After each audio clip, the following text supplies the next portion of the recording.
Je profite d'avoir la parole, Monsieur le Président, pour développer un point que j'ai évoqué en discussion générale, qui sont les travaux de modernisation de la voie entre La Roche-sur-Foron et Saint-Gervais-les-Bains. Ce sont des travaux qui ont fait l'objet d'un engagement du Président de la République en février 2020. Ces travaux, les études sont financées, les travaux sont financés. Il faut que ces travaux soient réalisés avant les JO.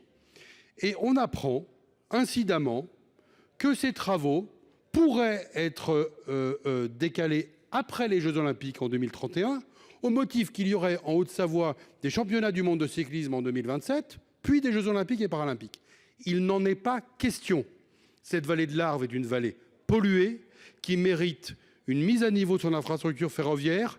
C'est un engagement de tout le monde. Et quand vous imaginez qu'entre 2020 et on pourrait aller en 2031, voire en 2032, c'est inacceptable pour les habitants de cette vallée.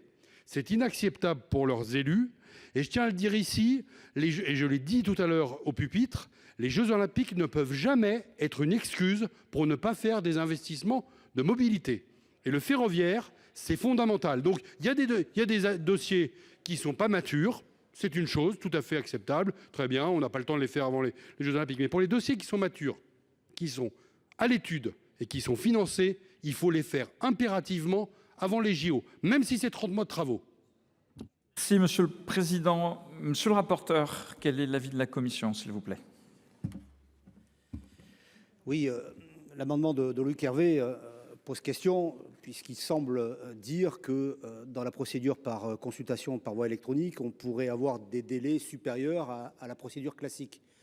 Donc moi, je vous avoue franchement, avec les administrateurs de la Commission et les élus membres de la Commission, on manque d'expertise, donc je souhaiterais recueillir l'avis du gouvernement. Madame la Ministre, quel est l'avis du gouvernement? Monsieur le Président, Monsieur le Sénateur, alors votre amendement pose deux difficultés. D'une part, il n'ouvre cette possibilité seulement aux travaux ferroviaires, pas seulement aux travaux ferroviaires, mais à l'ensemble des projets olympiques, quels qu'ils soient. Du coup, la disposition que vous proposez est donc disproportionnée par rapport à l'objectif recherché.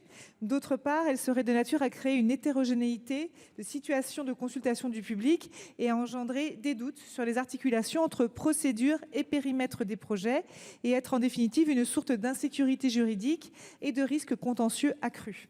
Alors, en tout état de cause, laisser ce choix aux porteurs de projets risque de ralentir la réalisation des ouvrages nécessaires à la bonne tenue des Jeux dans cette échéance qui est déjà courte. J'émets donc un avis défavorable à votre amendement. Merci. Monsieur le Président, vous voulez intervenir? Écoutez, je vais le retirer. Il sera repris certainement dans la navette. Par contre, je vous redis sur la vallée de l'Arve combien on attend urgemment un positionnement du gouvernement sur cette affaire. Je pense qu'on parle d'acceptabilité des Jeux Olympiques et c'est vraiment quelque chose de très important.